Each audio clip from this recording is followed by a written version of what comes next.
What's the good word, y'all? DKB here. So there are expectations that I want to revisit, right? This is looking on the past to move forward into the future kind of situation. Winning season, playoffs, those were very laughable standards, I guess you can say, when we take a look at the preseason and everything leading up until our first stretch of games in the regular season. By any measurement that you can throw out there, the New York Jets have vastly exceeded all expectations. Most fans would have said 7 to 9 wins total would have made an absolutely successful season for us. Some of the others maybe a little more subjective and completely on the fan side of being a New York Jets fan. We predicted 10, 11 wins, making the playoffs for sure. The betting world put us at 5.5 wins. We had Brady Quinn that I want to say mentioned we'd have an 0-9 start. We get Robert Saleh's receipt comments. All of this stuff has essentially been well discussed, talked about to death. But that's where we were at with things. We were still expected to be a bottom totem pole tier team. But the potential, the lovely word out there that we all love, the potential of the New York Jets was going to be something that should have skyrocketed, even though we might not have hit double digit win seasons, even though we were only expected to hit 6 wins if the sports books had it their way. We would still see some very integral changes happen. Zach Wilson would maybe look like that foundational blockbuster quarterback for the New York Jets that can take us to the Super Bowl. Elijah Moore was supposed to go into the star-studded ranks of the wide receiver world. We had a tight end revolution with a revamped room. The offensive line, granted, if no injuries occurred, we were expecting to have a top 10 team. Quinnen Williams looked like, not looked, hopefully, we're expecting him to look like a top 3, top 5 defensive tackle in the league. And then hopefully we've seen some other building blocks coming to place. So that's where we were at.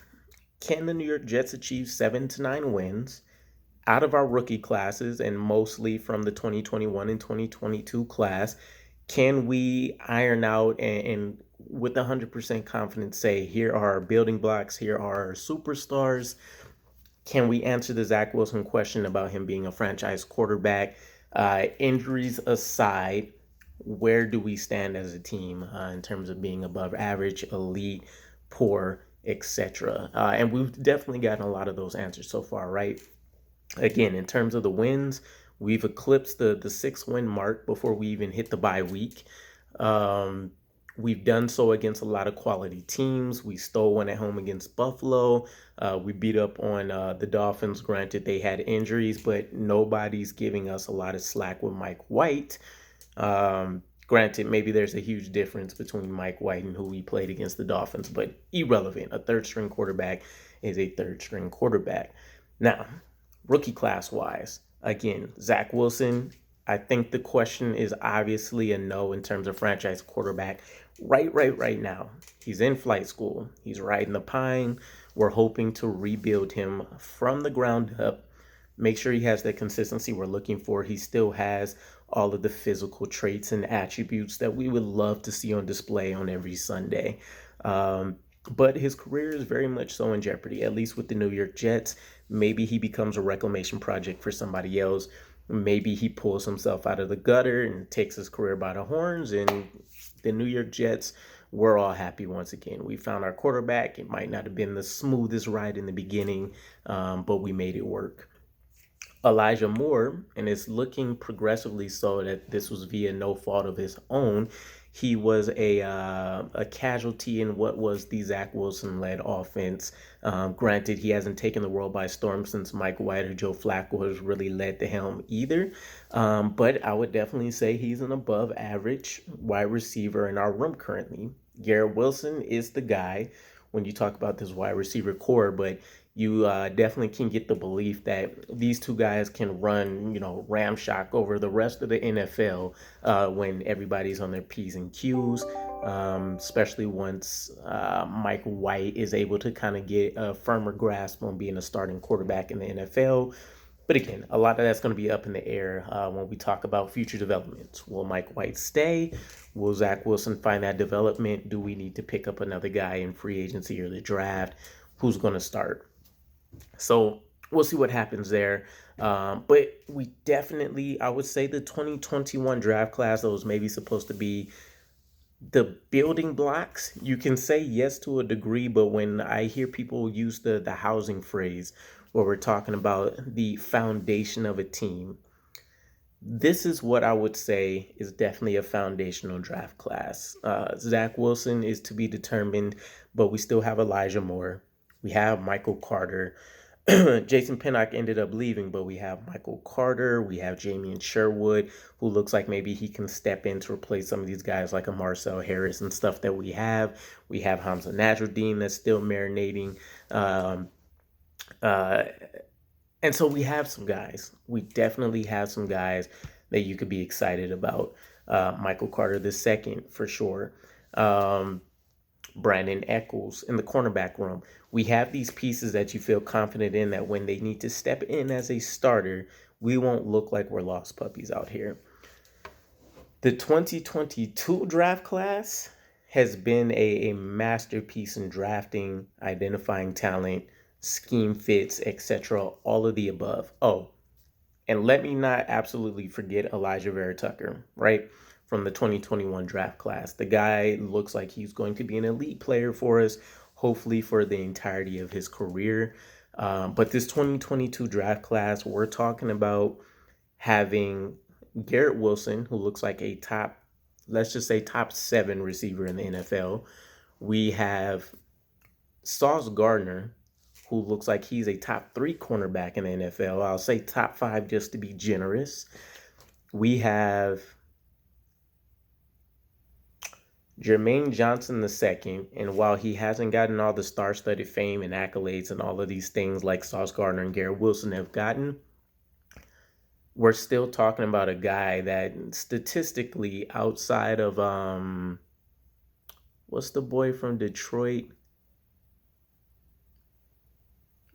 The name's skipping me. But outside of the guy that the Detroit Lions drafted, he's statistically up there with the rest of his counterparts from that draft class. And he's playing, 30-ish% of the snaps on defense. So nothing to even say that his output should be, ridiculous and close to touching double digits. But you see everything on film. He just got a safety last week. We've seen the clutch sack the first time we beat the Bills. We're seeing the dominant rushing defense that we originally understood he was going to bring to us as he worked on his pass rush repertoire. And he's doing all of this behind a star-studded defensive line in his own right. So if he cracked the rotation in terms of seeing significant snaps, then we knew we definitely hit another piece. But he looks like an absolute win. We're talking Breece Hall. He was looking like a top 10 running back in the NFL. He was dominant for the stretches of games where we finally seen him feel confident and fully involved in the team. And he was literally the engine that got things running. I don't know of another, top 4, your top 4 picks being that well. And a lot of the feedback that I've been getting is, well, you should hit.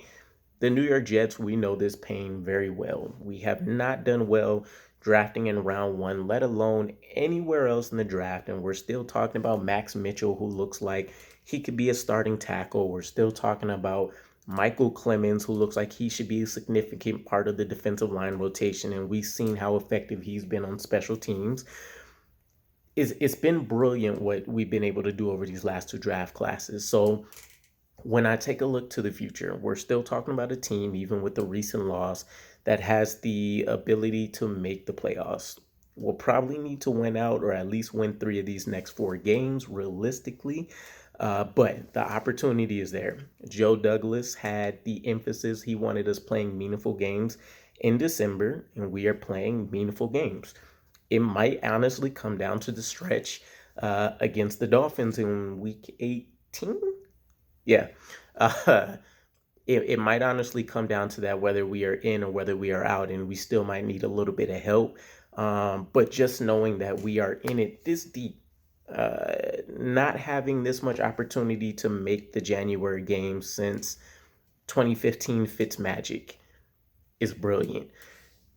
Expectations for next year immediately, I want to say, and this is all dependent on how we feel we go about handling the quarterback situation, it has to be playoffs or bust. There's no ifs, ands, or ways about it.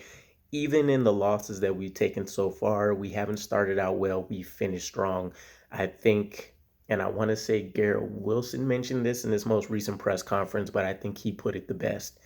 Or actually, I'm thinking it was Elijah Moore, but he says, we know we have the fight in us. We need to learn how to finish.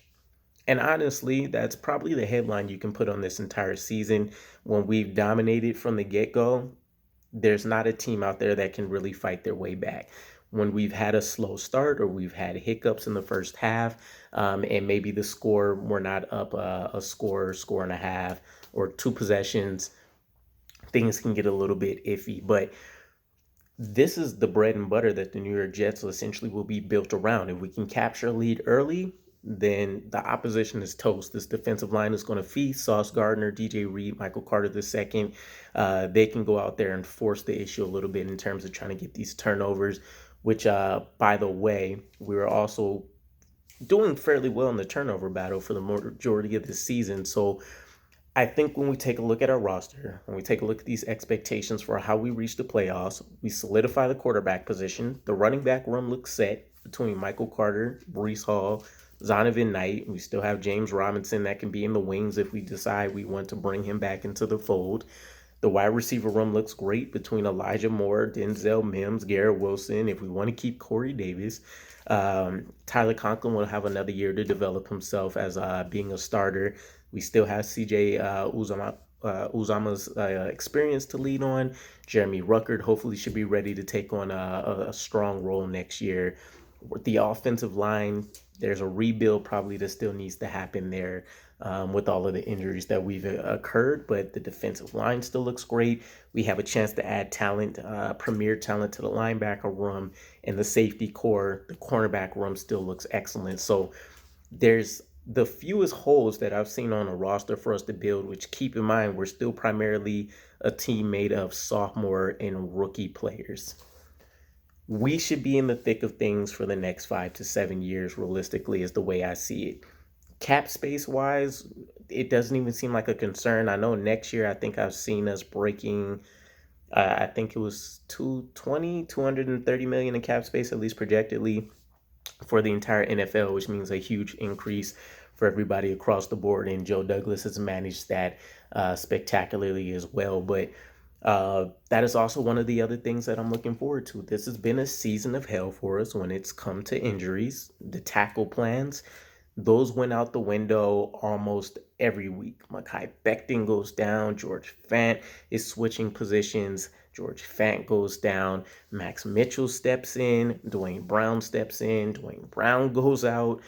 Um, I think at one point we were actually starting Connor McDermott and Max Mitchell, and we were losing our minds, that this was the best quality offensive line, at least in terms of the tackle positions that we can put out there.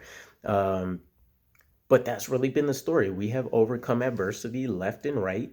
And I think we've truly built the foundation of what our identity is. At least for this season, we're a resilient team that fights to the very last second whistle.